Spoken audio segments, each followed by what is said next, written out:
Think about what happens when you just like walk into a room and flick a light switch. Right, the room just lights up. You don't even think about it. Exactly. Hmm. And then a month later, you look at your energy bill, you see a number, you pay it, and you just sort of move on with your life. Yeah, to you, the consumer, it feels like this incredibly seamless, just a one-to-one transaction with a single company. Right. You pay the money, they provide the power, boom, done. But, and this is what's so fascinating, behind that simple flick of a switch, the reality is just this dizzyingly complex web of systems. Oh, completely. Yeah. We are talking about like mountains of raw telemetry, deeply entrenched legacy databases running, what, decades-old code probably. Yeah, absolutely. And just nonstop digital communication required literally just to ensure your bill is accurate. Right, and to make sure the national grid doesn't just, completely collapse. Exactly. We simply expect the power grid to work, right? We rarely stop to consider the actual digital plumbing required to support a modern energy market.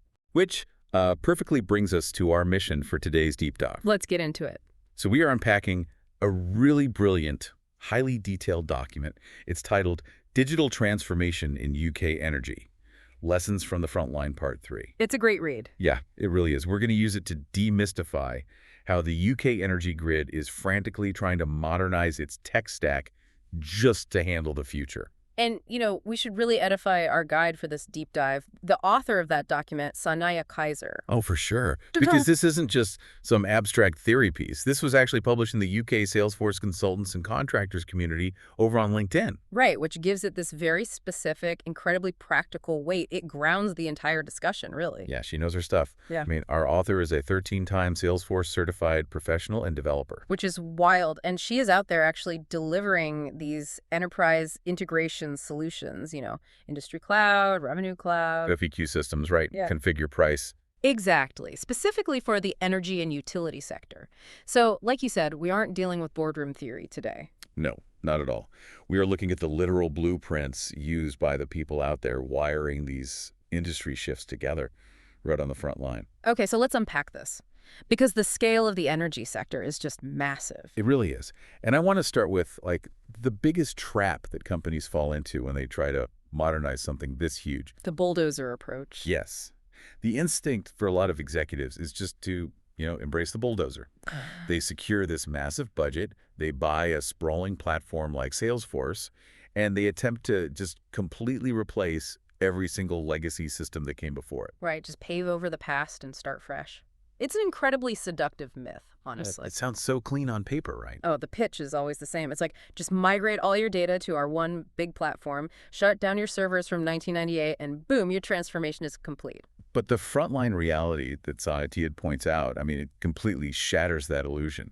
It does. She notes that while Salesforce Energy and Utilities Cloud, which people usually just call EUC, while it is this incredibly powerful tool, it's really only one component of a much larger, highly specialized ecosystem. Yeah, the document actually breaks down the UK energy ecosystem and just the sheer number of invisible foundational platforms that literally keep the lights on is wild. It's staggering when you see it all mapped out. Like, take the electricity side, right? You have ECOs. Right, ECOES, which serves as the central register for electricity supply points. Yeah, it's basically the definitive ledger tracking the physical locations where power is actually physically delivered. And then, operating right alongside ECOs, you have ElectraLink. Which sounds like a sci-fi villain, but it's actually super important. It is. ElectraLink functions as the highly secure messaging network for the entire market. Right. It basically enables all the encrypted communication between the suppliers, the distributors, literally every other market participant. Yeah, you simply cannot run the UK electricity grid without it. It's impossible. And then you look at gas, which obviously is a massive component for heating UK homes. Right, and for that, the market relies on Xserve. Xserve, yeah.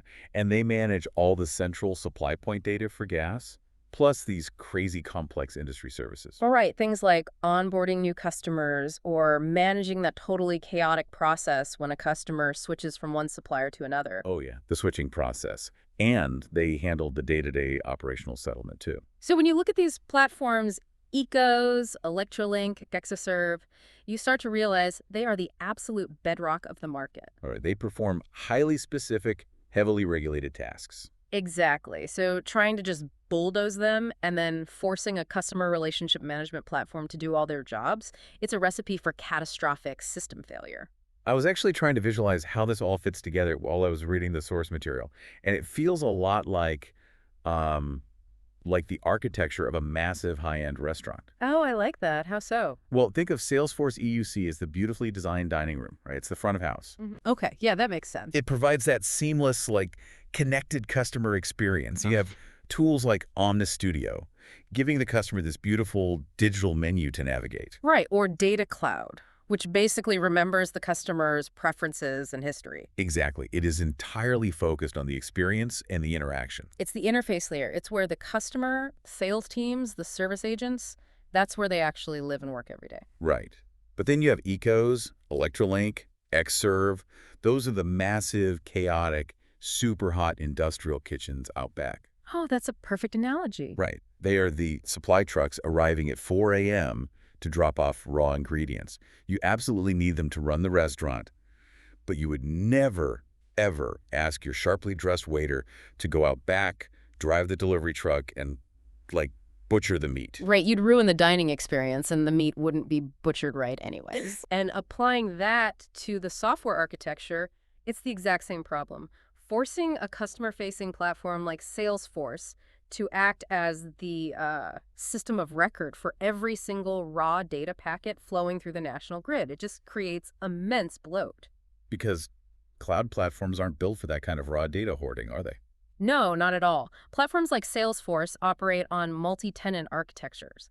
That means storage and processing power are basically premium commodities. Right, you're sharing the building, so to speak. Exactly. So if you flood that system with billions of rows of raw encrypted meter data, you hit governor limits, the system grinds to an absolute halt, and your operational costs just skyrocket. Plus, the sales reps and the customer service agents, they don't even need to see the raw binary data of a gas pipeline switch anyway. No, of course not. That would just confuse things. They just need the actionable insights derived from that data to help the actual person on the other end of the phone. So the fundamental lesson here is really knowing the core purpose of your software. Spot on. Salesforce is your business process and engagement layer. The legacy systems are your operational heavy lifters. Keep them separate but connected. Okay, so that makes total sense.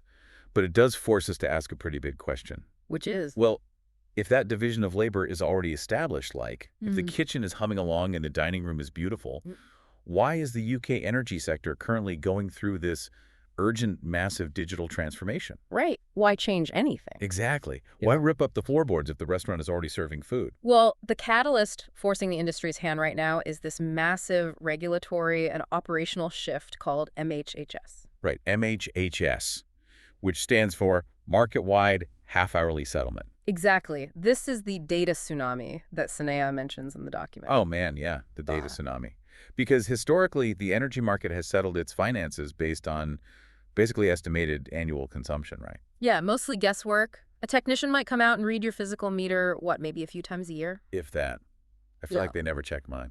Right. And the rest of your bill was just an educated guess based on average household usage profiles. Which, honestly, was an adequate system back when energy generation was super predictable and centralized. You had these massive coal or nuclear plants churning out just a steady baseline of power day and night. But that's not the world we live in anymore. Right. Today, the push for a net zero grid means relying on renewables, wind and solar. And those are intermittent. Very intermittent. The wind doesn't always blow, the sun doesn't always shine. So to balance the grid, the industry actually needs to incentivize consumers to use energy during off-peak times. Exactly. And you simply cannot do dynamic pricing or balance a complex green grid using an estimated bill from 3 months ago. It just doesn't work. You need granularity. You need real-time data. Which means transitioning to MHHS, where settlement is based on half-hourly data points pulled directly from smart meters. Okay, but let's just pause and look at the math on this for a second, because this is where the legacy architecture just hits a massive brick wall. Oh, the numbers are terrifying. Right. So instead of a system logging a customer's usage, say 3 times a year, we're suddenly recording data every 30 minutes. Yeah.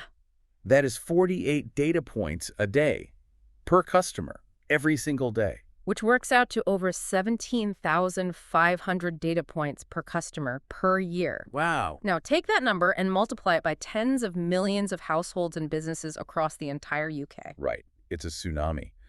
And a legacy database from the 1990s physically cannot handle that volume. Not a chance. Yeah. These older systems were heavily reliant on batch processing. Batch processing, meaning they collect a bunch of data during the day, hold on to it, and then... Right. They wait until midnight and then run these massive, slow processing jobs overnight when nobody is using the system. But you can't ask a batch processing database to handle millions of real-time pings every half hour. It will literally physically lock up and time out. The servers just simply lack the bandwidth and the fundamental architecture to handle that level of concurrency. And the problem actually gets worse when you look at how these systems used to communicate with each other, doesn't it? Oh, yeah. Historically, developers relied on what we call tightly coupled point-to-point integrations. Basically where they just write custom code to connect system A directly to system B. Right, which works totally fine if you only have two systems. But scale that up. Let's say you have 10 different platforms in the energy ecosystem. Yeah. And they all need to talk to each other point to point. You don't just have 10 connections. The mathematical formula is n times n minus 1. So for 10 systems, you have 90 separate hard-coded integrations. Yes. It becomes this massive tangled knot of spaghetti code. Spaghetti code. I love that term, but it sounds like a nightmare to maintain. It is, because if one single platform updates its security protocol or changes a data field, all the direct connections to it just snap. The data stops flowing entirely. And that spaghetti code snaps instantly under the pressure of the MHHS data tsunami. Exactly. So Saaniya introduces a core architectural principle in the document to survive this transition. She calls it building for tomorrow rather than simply delivering for today. Building for tomorrow. And practically speaking, on the ground, that means adopting an API-led, event-driven, and asynchronous architecture, right? Spot on.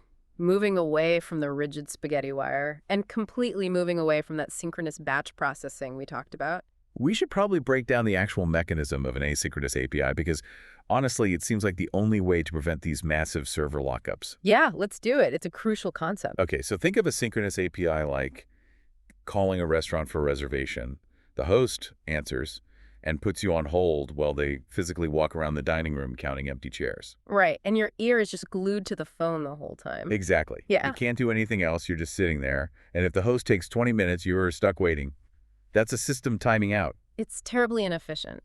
But an asynchronous API changes the entire rules of engagement. How so? It's the equivalent of sending a text message saying, hey, I need a table for 4 at 8 p.m. You hit send, you immediately put your phone back in your pocket, and you go about your day. Right. You're not frozen. Exactly. The restaurant receives the message, they figure out the seating chart on their own time, and they send a notification back to you when it's confirmed.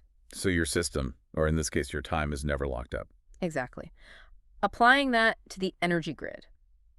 Let's say Salesforce needs a really complex historical data pull from Xserve just to resolve a customer complaint. Okay. Instead of freezing the customer service agent's screen while that legacy database churns through millions of old records, Salesforce just fires off an asynchronous request. Basically texting Xserve, figure this out and notify me when you're done. Yes.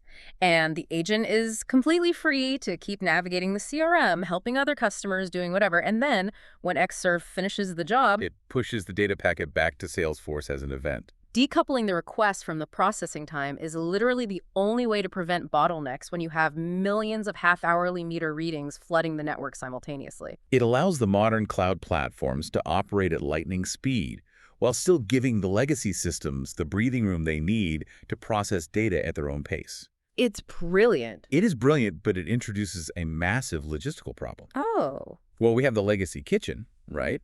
And we have the modern dining room. And now we have this cool new asynchronous communication method. Right. But UGServe speaks a 1998 database language, and Salesforce EUC speaks a 2026 cloud API language. A legacy mainframe can't just casually send a text message to a modern cloud platform. Ah, I see what you mean. Yes, they don't speak the same language. Something has to sit in the middle and orchestrate all this chaos. You need a universal translator and a traffic cop all rolled into one. Exactly. And in the architecture described in Saaniya's document, that vital orchestration layer is MuleSoft. MuleSoft, Yeah. yes. The document makes it very clear that MuleSoft is essentially the nervous system making this entire digital transformation possible. Right. And it's important to note MuleSoft doesn't actually store the meter readings, right? No, not at all. And it doesn't calculate the customer's monthly bill either. Okay, so its entire purpose is just integration. Exactly. It manages the connections, it routes those asynchronous messages we just talked about, and it handles the instantaneous transformation of data formats across these vastly different digital ecosystems. So like Xserve pushes a data packet in some archaic format.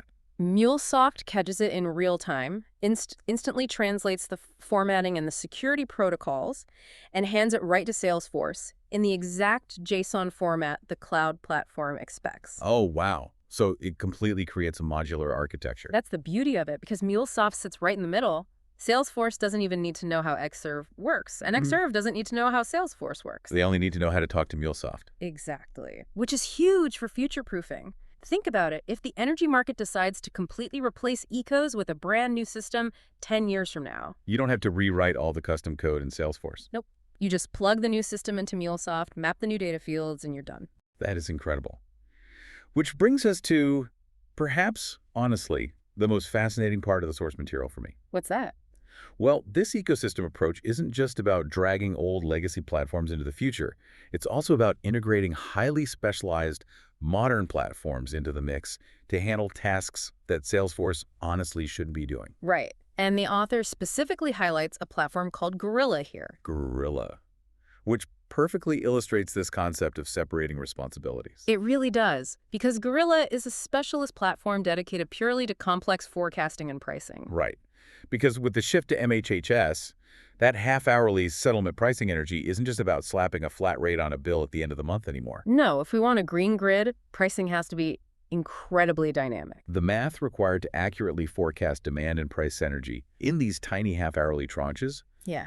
it is computationally massive. It's mind-boggling. You have to account for wholesale market fluctuations, crazy weather patterns, grid demand spikes, not to mention incredibly complex commercial contract terms. Right. And if you try to build that algorithmic pricing engine inside Salesforce using custom code, I mean, you basically turn your CRM into a science experiment. A very fragile science experiment, because every time Salesforce releases a normal platform update, your custom pricing code would probably break. And then you need an army of developers just to fix it every few months. The maintenance overhead would be absolutely crippling. So by orchestrating this separation responsibilities, the frontline developers let Gorilla do the heavy math. Right.